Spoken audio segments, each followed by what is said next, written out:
What is going on? Hello, hello.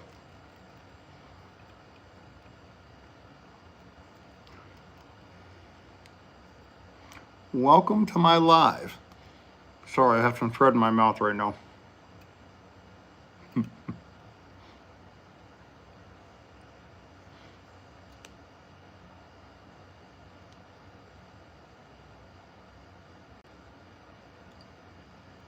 Well, I hope you can hear me all right. My name's Tim. I'm tying some Euronymphs tonight. I am tying some blow torches. This is one of my go-to flies. I have been fishing like crazy all summer long. Let me double check something. If you can hear me okay, I'm hoping you can. Drop something in the chat, say hello. You can say that I'm wearing a camouflage hat or a blue shirt, or you can just say hi. But let me make sure that my microphone is working all right. If you can hear me all right, give me like a thumbs up or drop something in the chat for me right now. Well, I see one thumbs up, so that's positive. I don't know what I just did. This is definitely as fun as doing a TikTok live, but this is YouTube live. Well, I see a couple. Oh, Greg, thanks so much, man. All right, well, anyway, let's get back to this. So I'm going to be tying some flies. This is Euronymph, which is, it's going to be a fly that's tied pretty much in the round, which is going to look the same the whole way around. This one's called the blowtorch. This is a Devin Olson creation. I'm honored to call him a friend. He actually wrote the introduction for my latest book, Tying Euronymphs. And this fly that you're going to see right now, this is the current version of his blowtorch. So if you've seen other versions online, they are probably old versions. So this one's definitely, we'll say the current it version. Here's what I'm tying so far. I have a size 16. This is a jig short hook by Fulling Mill. With this hook, I'm pairing up some tungsten beads. I'm using some brass beads, the size that I like.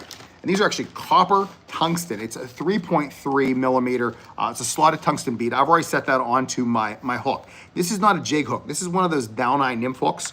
It's considered to be a short hook, so kind of keep that in mind. Then I've just added some orange floss to it. I think Devin likes 3 strands. I did 2, then I doubled them over. I folded it around the thread.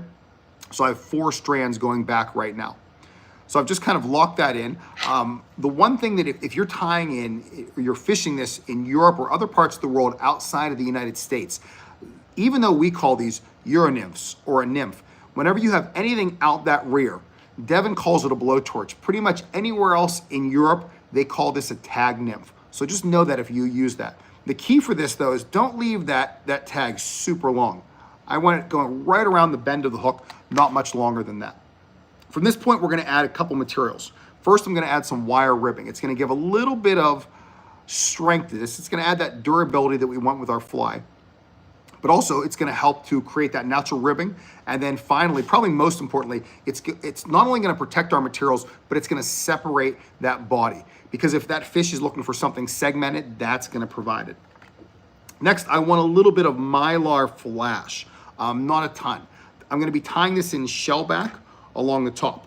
And before anyone comments, yeah, it's gonna be on the top, which will invert in the water. But don't worry, when this flies in the water, it's gonna be moving, it's gonna be undulating. Those fish are gonna see that flash, and that's all we're going for. We're just trying to create some points of contrast to grab their attention. So I'm gonna lock this in going straight back. Now for our first one, I'll make this one, I'm gonna be tying a few of these on my live tonight. I'll make this one the most complicated, if you wanna say that, though it's really not. Basically, grab your favorite ice dubbing.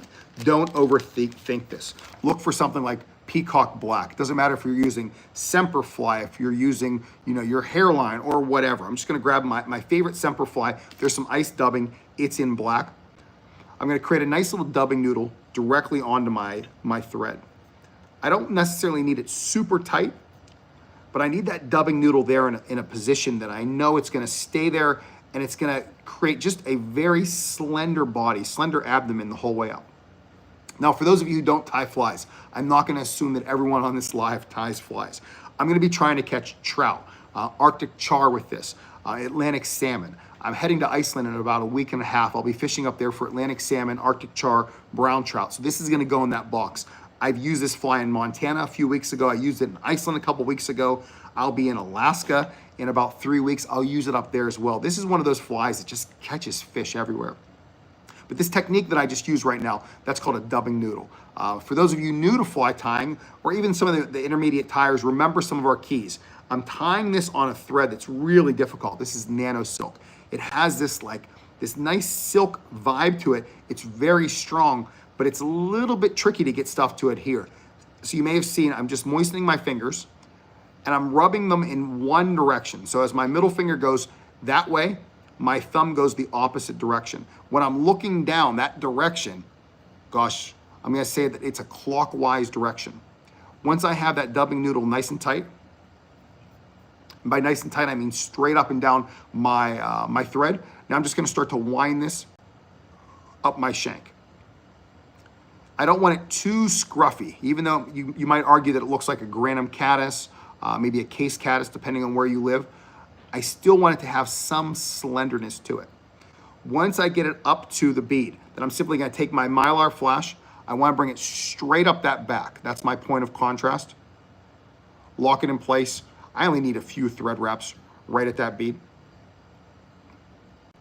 And then finally, I'm gonna grab onto my ribbing, which is my 0.2 millimeter brass wire.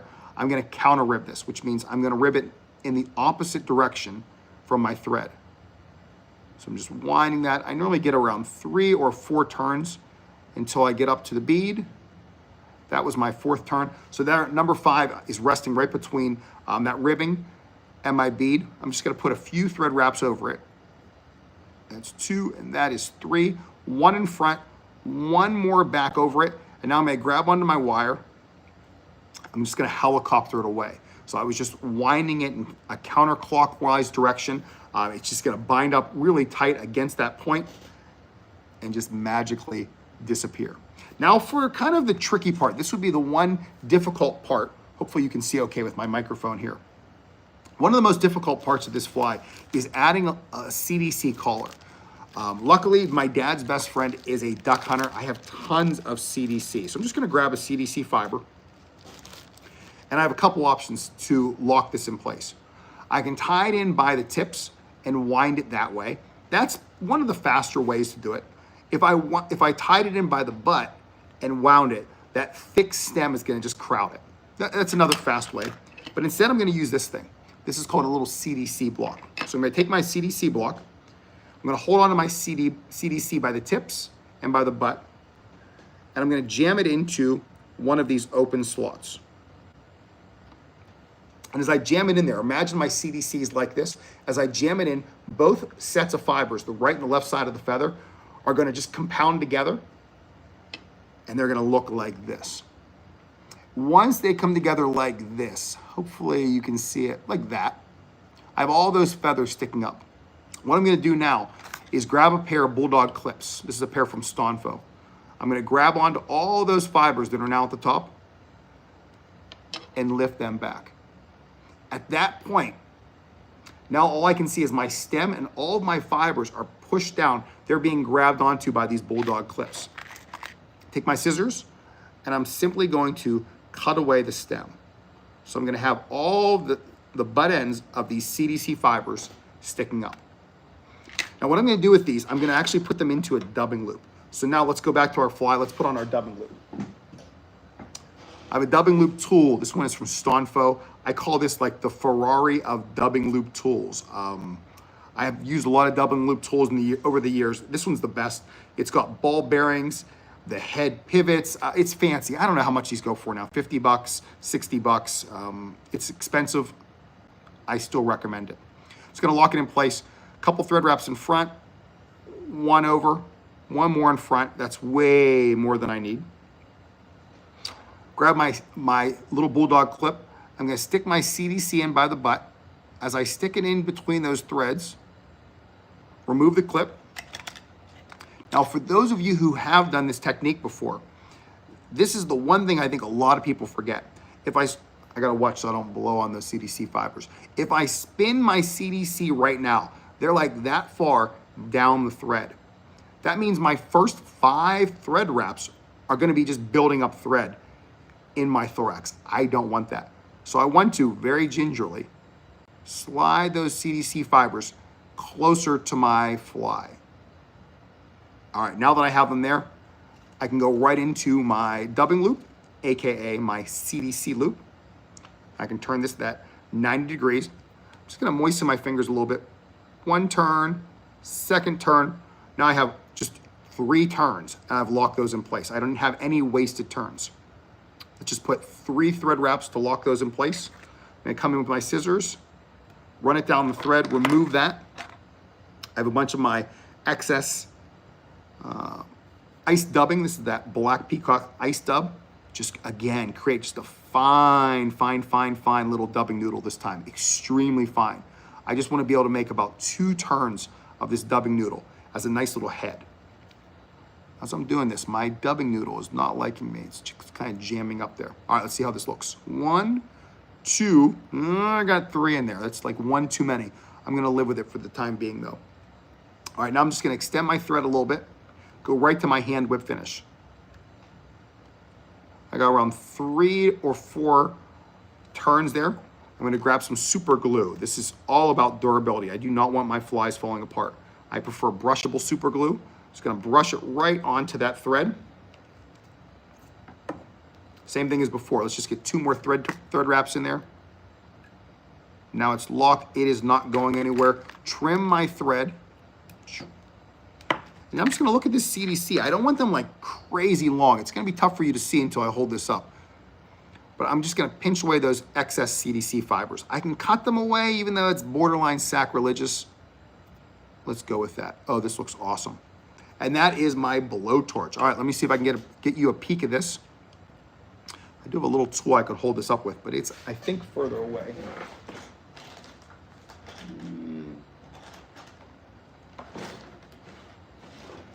We'll use this for the time being. And there we go. That is my CDC blowtorch. Just an all-around excellent Euro nymph. I've used this fly. I've caught fish with it around the world, around the country. Greg, great question. Personally, if I'm using this in Pennsylvania, I look at this as a caddis. That's the way I look at this. I think this is a case caddis, bar none. With that said, I've used this in Iceland. They have giant caddis over there, giant case caddis. I believe they've taken it that way. But then I think it'd be tough to argue that it has this giant orange thing sticking out of its rear. How would you not consider that just an attractor? Let's also be honest, Greg, if this is coming down towards a fish, I mean, I'm not sure how well you can see the screen right now. You see a giant copper bead. How does that not grab a fish's attention? So the key for these flies is they're tied in the round. Fish like them. Fish say yes to them pretty often. So the short is both. That's the short. Good question. Hi, Lambert. How you doing? What is going on, everybody? My name is Tim Cammisa. Welcome to my little YouTube live. I have not been live on YouTube in way too long, but I appreciate seeing all of you tonight. Real quick, where are you all from? I am broadcasting out of Western Pennsylvania. I'm a Pittsburgh Steelers fan. This is our year. We have, what's that old guy's name? Aaron Rodgers? I think he might be older than me, which is very tough to believe. All right, where are you all from? So as I get my next hook loaded up here, give me a quick drop into that chat. I want to know where you guys are from, guys and girls. All right, let's see what we got. Jonathan, South Carolina. Welcome to the live, man. Jerry, Washington, PA. You are down. Isn't there a casino or something down there? I was just down in that direction yesterday by International Angler. Or Saturday. Yeah, that's yesterday. I'm already jumping ahead. Well, you're the only 2 brave enough to comment. I appreciate you too. Thank you, Jonathan. Thank you, Jerry. Oh, thanks, Greg. Greg, you commented like twice already. I figured you left after seeing that first one. Canadian Gemstones near Toronto, Ontario. Very cool. I was just talking with the owner of a great fly shop up there. I don't know where exactly in Canada, Frosty Fly, if you're familiar with them. I've used a lot of their stuff over the years. All right, well, let's get to another fly. I'm gonna be doing this same fly a few times, so I'll try to change it up a little bit if you're staying in this live. But as I said, my name is Tim Cammisa. I love to fly fish. It doesn't matter what style. It doesn't matter if I'm throwing a spay rod, a traditional line, or if I'm Euro nymphing. I love to do that. Today I'm tying some Euronymphs. This is called the blowtorch. It's a pattern that was popularized by Devin Olson. He lives out west in western US right now. Devin and I have been friends for a number of years, and whenever I wrote my new book, Tying Euronymphs, he was one of the first individuals that I interviewed for that book. And during that interview, he shared with me that he had a new way that he was tying his blowtorch fly. I asked him if he would share it. He said, absolutely. So when my book was released, a number of people commented like, hey, that's not the way that Devin ties his blowtorch, but it's the current variation of the way he ties his blowtorch, which I think is really cool that it's kind of now featured in my book and it's the most current version of it. That's what I'm tying tonight. I fish quite a bit. I travel a lot in the summertime. I'm leaving for northern Iceland here in about a week and a half, and I will be using these flies. So let's get into this one. The hook, I'm using a size 16. This is a Fulling Mill. This is a down eye nymph hook. It's called their Jig Force Short. So it's a size 16, though. If it was me, I'm telling you, this is more like a 14, maybe a 15. I have some giant slotted tungsten beads. They're 3.3 millimeters. They're copper. I say giant because I'm in Pennsylvania. I feel like I'm using like 2 O's and 2 5's right now. For the vise, this is a new vise that is not yet released. It's by Rambler. It's called their Nomad. You may have seen this in some of my more current YouTube fly tying videos. I've featured it there. And my thread, I'm using the Stonfo Steel Tech bobbin. Super expensive bobbin. My favorite one I've ever used. So I'll throw that out there. Thread is 12-aught nano silk. I can't say enough about nano silk. Let's build up just a little base of my nano silk. I tend to tie with 18-aught almost all the time. In fact, I think in the book, I tie with 18-aught with this fly. The reason I'm using 12-aught right now is because it's a little easier to build up a thread dam behind that bead and lock it in place. If you're adding some lead wire or some lead-free wire, then it will just jam in place. You don't have to worry so much about your thread. You can go with a much finer thread. Otherwise, I'm gonna need about 40 thread wraps, somewhere around there, to lock my bead in place. I hope you're keeping count. All right, so now my bead is locked in place. I don't like the way it looks in there though. So I'm just gonna jam it forward just a little bit more. All right, now it's not moving. And then I'll just let my thread work its way down my ramp. I'm gonna get to about where the barb would be, and I'm just gonna grab a little bit of some hot spot thread. You can go with Glow Bright, you can use some Fluoro Bright from Semperfli, just something that's a favorite fluorescent color. For me, when I'm fishing for brown trout, I like orange. When I'm fishing for Arctic char, I like orange. I'm gonna be chasing them over the next couple weeks, so I'm going with orange. I took my thread, I doubled it, then I folded it over. I took my Glow Bright thread, I doubled it, so I folded it, then I folded it over my fly tying thread. So now I have 4 strands going to the rear. It's gonna be sticking out kind of like a tail. We call that in the United States a blowtorch. It looks like fire coming out of the rear. If you go to Europe, they would refer to this as a tag nymph. So just kind of understand terminology. It changes depending on where you are. I'm gonna trim it. You can see the length that I just made my blowtorch. It goes right about to the bend, maybe a little over it. If Devin was tying this, he would say that's too long. He likes to kind of cut his just inside that bend. So I like a little bit more of a hot spot than him. Now we're gonna add on a few more materials to make this a fly that's tied in the round, which means it's gonna look the same no matter how you look at it, all 360 degrees around. This is gonna imitate just a variety of insects. You could argue it could imitate caddis. It could imitate maybe a small stonefly, a cicada nymph. It could imitate a lot of stuff that's out there.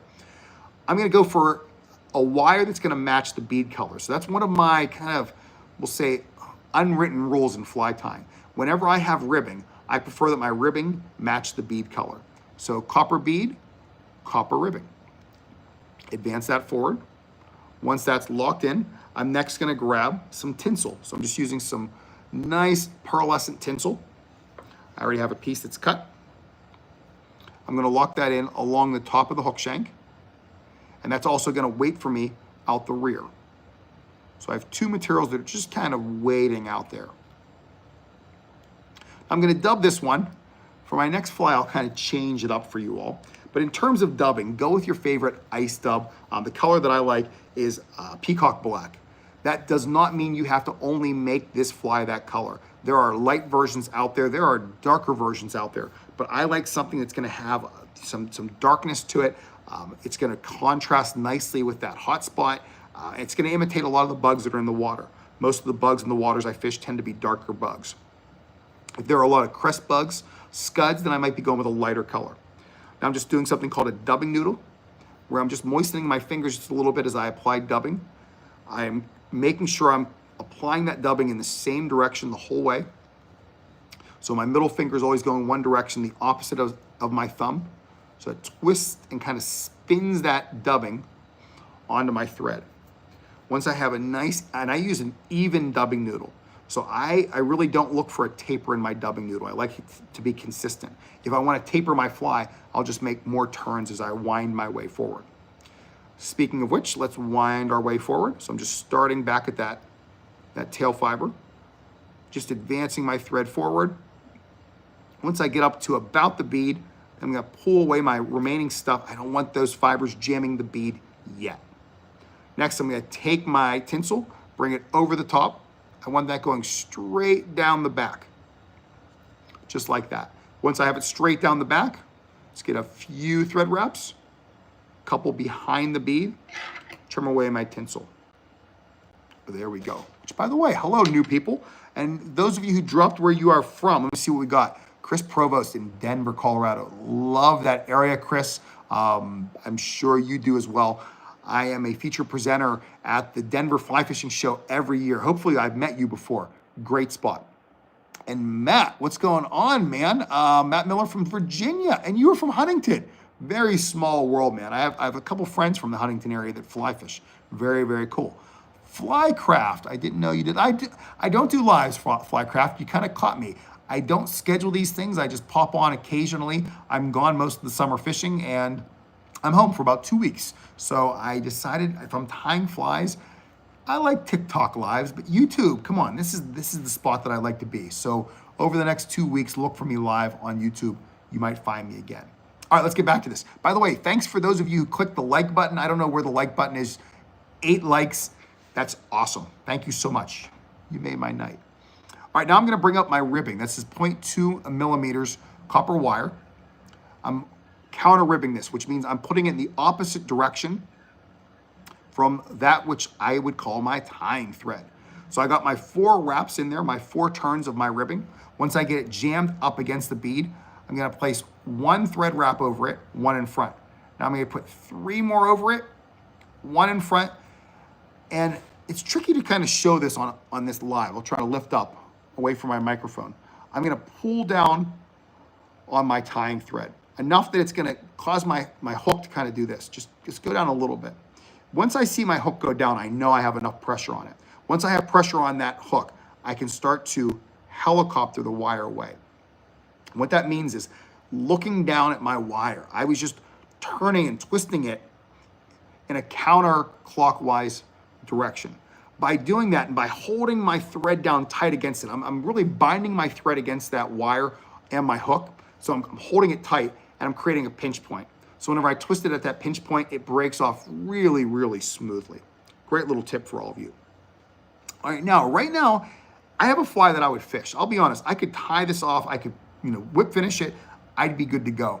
Let's impart a little movement to it. So what I'm gonna do next is I'm gonna lock in a dubbing loop, and then I'm gonna tie a CDC collar. So for my dubbing loop, I'm gonna grab my dubbing loop tool. I have a fancy one from Stonfo.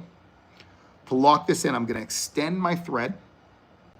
I'm gonna pull on it with the legs, double my thread over, just get 1 or 2 thread wraps in front, 1 to lock that in, and 1 more between my dubbing loop and my bead. So I know it's fully locked in now. I'm gonna let that hang, just forget about it. I'm gonna grab this little CDC block. You can buy these online. You can find them lots of places. You can make your own out of a wood block. The key is you want a really fine little groove in there. The lengths, that's just depending on the lengths of the fibers, the feathers that you're using. For the CDC, I have bags of this stuff. I am very lucky. My dad's best friend is a duck hunter. So I have a bunch of CDC from mallards, from geese. This is a bag from wood ducks. All right, so let me find some nice CDC. There's one with really long fibers, a little light. what I'm looking for CDC fibers. I want one that has more of a natural color. This is just a hair between that whitish and the gray. So I like that natural gray.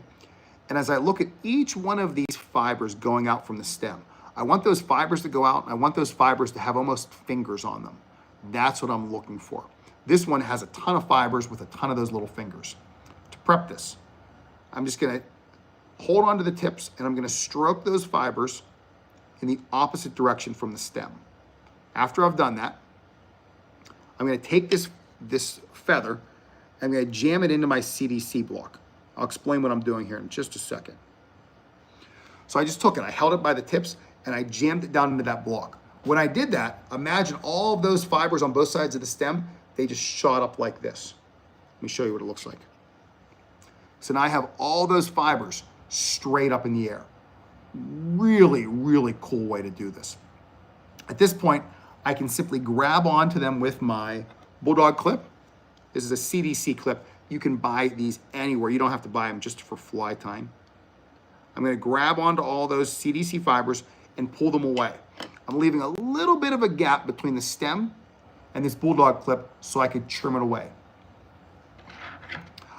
Matt, I see your question. Is there an alternative for the CDC color? Yes, I mean, you can go with any feather. I mean, you can go with a hen hackle if you prefer. If you want to go with partridge, you can go with partridge. You can actually use a dubbing loop with maybe a softer fiber, a synthetic, or even I probably wouldn't go with a natural color necessarily, but just leave it buggy, put it in this, and wrap that as well. Just, you're going for a little bit of movement. CDC seems to be like the in vogue material right now, just because it's easy to work with and it's got a ton of movement. Partridge and hen, they are wonderful because they have that natural, those natural markings on them that I think work really, really well. I like CDC, it just works great. Starling is another great one, as you mentioned right now. There are a lot of great little materials out there. This is the one that Devin's recipe calls for, so this is the one that I use. I've tied it with other materials, some synthetics, and I didn't like it as much, but I think it was just a confidence issue. Sometimes I think we kind of let our mental aspect get in the way because, as I said earlier, I'm not sure if you were here for this part, when a fish sees this, they see a giant 3.5 millimeter copper tungsten bead coming right at them. Are they eating the bead or are they eating the rest of the fly? We'll never know, but I try not to overthink all of these. Flycraft, yep, you got it. Starling for sure. Jerry, do I always tie it with ice dub? Do you ever use more natural materials? I personally don't. If I'm gonna be tying something like, yes and no, Jerry, let me back up. A fly that I featured in my first book, Fly Tying for Everyone, is the waltz worm blowtorch, which is basically this fly, but with hare's ear dubbing. So yes, it's just not called the blowtorch. So I've tied that fly, and I also tie a fly that's the waltz worm, which I've tied at blowtorch with the CDC collar as well. So whenever I'm tying dark flies, I'm either going with like a pheasant tail or I'm probably using a synthetic like an ice dub. Lighter flies, I tend to go with more natural materials. That is not a hard and fast rule, but you putting me on the spot on a live right now, I'm just thinking through my box. Most of my patterns look that direction when I'm thinking about dubbed flies. All right, let me get back to the CDC. So now I'm gonna place my CDC in my dubbing loop. So I'm placing it in the loop, I'm drawing my thread tight, and then I'm opening my Bulldog clip. I have to watch, I can't talk down here or else all those fibers will go everywhere. The key for this right now though, if I would spin it, I have a gap by about this much between my fly and where those feathers start. So once I spin it and I start turning, my first 2 or 3 turns are gonna be just adding nothing but thread. I'll be bulking up behind the bead. I don't wanna do that. Instead, I want it to go right into that CDC. So to accomplish that, I'm gonna take my fingers and I'm just gonna slide that CDC straight up, closer to the fly. So I just slid the entire bunch. I can promise you, if you've never used this technique before, the first 2 or 3 times you do that, your CDC is gonna fly everywhere. It did for me. If you're like, oh wow, this is really easy. It's not. I've just tied hundreds of this fly. Just a ton of patterns with this CDC collar. Now that I have it right where I want it, here we go. I'm just gonna go right into my dubbing loop. Gonna spin my Stonfo spinner. You know I love Stonfo stuff, George. Welcome, buddy. All right, once I have that It's all spun up. Look at that. Look at that. Look how buggy that's going to be. But if I would just wind it, I'm going to have some going this way, some going over the eye. I don't want them that way. Instead, I'm just moistening my fingers. I'm just pulling them now towards the tail. Make turn 1, turn 2. That's it for this one. I don't need any more than that. Lock it in place with 3 thread wraps. You can count, that's 3. I'm gonna pull my thread down. I felt it just jump the whole way down to my thorax. I'm gonna take my scissors, track down that thread, trim my thread away. And now just moisten, pull them back just a hair. I don't even need to do that. I'm just gonna go back to my dubbing, grab your ice dub, grab something to kind of help keep those fibers in place and also create a nice collar. There's something about making my flies look nice. Call me whatever you want, but you know, I'm somebody, whenever I even tie a mop fly, sometimes I like to put a little dubbing on the front of the mop. Is it needed? Absolutely not. Does it look better to me? Yes. If it looks better to me, I'm gonna fish it with more confidence. The same as this fly. I could fish this fly just as is. Instead, I wanna add approximately 2 turns of dubbing. There's turn 1, there's turn 2. I have a little excess, pick that away. There's my thread wrap. Now I have a nice collar in front of that CDC. I'm gonna extend my thread, go right to my hand whip finish. I prefer 3 turns for that starting one. If you were here when I just tied my last fly, I put 4 turns for the starting. I did not like that. We'll call it nervousness for the YouTube live. So I did 3 turns. Now I'm just gonna add a little bit of super glue. And then with all of that super glue, I'm gonna go back to 3 more turns. 1, 2, 3. We're gonna let that super glue soak in. I've never had one of these flies fall apart. Does the super glue matter? In my mind, yeah. I wanna do everything I can to make this adorable fly. Whenever I think about, you know, my personal fly patterns, what separates my fly patterns from others? I keep my proportions correct. I keep my flies as slender as possible. They have lots of movement, they meet the profile, and they're very durable. Those are things I'm going for with every fly that comes off my vise. Right now, there's almost too much movement. That CDC is way too long. So I'm just gonna jam it. I'm just gonna hold it tight against the hook with my right hand. With my left hand, I'm coming in and I'm pinching it away. Can I use my scissors? No, that's sacrilegious. Yeah, of course you can use your scissors. You can use your scissors. You can cut it away. You can do whatever you want. But in my mind, I want to use my fingers. I want to make it as natural looking as possible. I have a nice little veil. Man, this is just it. This is the way it is. Of course I can zoom in, Alex. How's that look? Hopefully that looks a little bit better for you. Hopefully you can see that now. There's my nice little CDC overlaying all of my my beautiful little Devin Olsen blowtorch. This is a fun one. I cannot wait to fish this fly. I will be fishing this somewhere in the next, I don't know, week and a half. This will be one of the first flies I fish in Iceland. If you see, I'm still poking at these CDC fibers. I just don't like their length. I want to just get them just a hair shorter. But now I'm not doing it while they're all together. So now I'm just making them so there's a little bit of, I don't know, we'll say just a little bit more of a natural vibe to it. I don't want them all the same length if they don't have to be. All right, Alex, hopefully that helped you. All right, let's get that one out. All right, so I just tied 2 of my blowtorch nymphs.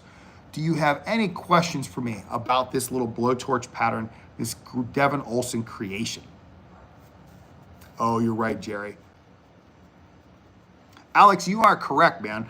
And you know, George will know what I'm gonna say here. If you wanna see close-ups of this fly, it is featured in my new book. It's called Tying Euro Nymphs. You can find that book on my website, which is troutandfeather.com.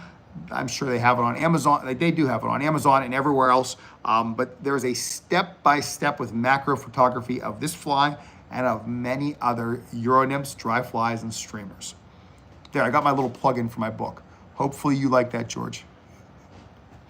All right, I'll give you about 10 more seconds if you have any questions about fly tying or about this fly. Otherwise, I truly appreciate you stopping into my live tonight. I plan on being live a couple more times in the next 2 weeks, and then I will be fishing in Iceland. Then I'll be home for 2 days, and then I'll be fishing in Alaska. Somebody's got to catch those fish. But if any of you are interested in fishing in Iceland or Alaska at some point in the next couple of years, get there. They are wonderful places to go. Use me as a resource. I fish there a ton, and I would love to help you, catch some trout there too. They are great places to catch trout and salmon. But with that said, thank you everyone for stopping in. Thank you to the 13 of you who clicked the thumbs up button, and I'll see you all soon.